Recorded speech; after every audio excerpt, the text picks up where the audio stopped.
আজকে লাক্সেমবার্গের রাস্তা সম্বন্ধে একটু জানি চলুন।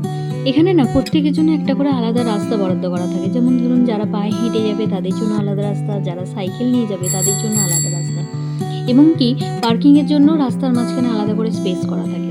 তবে কি বলুন তো, যারা শহরের মাঝখানে থাকে না তাদের জন্য ফ্রি পার্কিং পাওয়া একটু মুশকিল হয়ে যায়। শহরের বাইরে যারা থাকে তারা তবু ফ্রি পার্কিং পেতে পারে। আর এখানে পার্কিংয়ের জন্য না রাস্তায় আলাদা আলাদা কালার ইউজ হয়। প্রত্যেকটা কালারের মানে হচ্ছে একটা নির্দিষ্ট টাইম স্লটকে নির্ধারিত করে। এই যে আমার ছেলে যে বাটনটা প্রেস করলো এখনই, সেটার মানে হচ্ছে পেডেস্ট্রিয়ান ক্রসিং বাটন। এর মানে হচ্ছে যারা পায়ে হেঁটে যাবে তারা রাস্তা ক্রস করতে চাইছে, তো এই বাটনটা প্রেস করলে পেডেস্ট্রিয়ান আলো চালু হবে এবং সমস্ত গাড়ি এসে দাঁড়িয়ে যাবে। তবে এখানে একটা জিনিস লক্ষ্য করেছি জানেন তো, যারা গাড়ি নিয়ে যায় না তারা যারা পায়ে হেঁটে যাচ্ছে মানুষ তাদেরকে বেশি গুরুত্ব দেয়। ধরুন কেউ ক্রসিংয়ে দাঁড়িয়ে আছে এবং সেখানে কোনো এরকম বাটন সিস্টেম নেই, তো তারা কি করে, তারা এসে গাড়ি নিয়ে দাঁড়িয়ে পড়ে এবং পায়ে হেঁটে যাওয়া মানুষগুলোকে আগে যেতে দেয়, তারপরে নিজেরা গাড়ি নিয়ে যায়।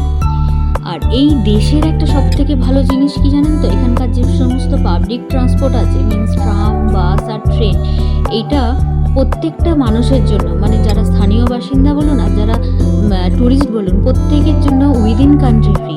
এর মানে হচ্ছে আপনি বিনা টিকিটে বিনা পয়সা খরচ করে পুরো দেশটাকে পাবলিক ট্রান্সপোর্ট ইউজ করে নিজের মতো করে দেখতে পাবেন। আর এখানকার না পাবলিক ট্রান্সপোর্টগুলো খুব পাংচুয়াল। আপনি যদি 1 সেকেন্ডও দেরি করে দেন না, আপনার জন্য না দরজা খুলে দেবেন না। তবে যারা এখানে ড্রাইভিং জানেন তারা কার এখানে রেন্ট নিতে পারেন, আর যারা ড্রাইভিং জানেন না তারা ওয়েব ট্যাক্সি থেকে ট্যাক্সি বুক করে ঘুরতে পারেন।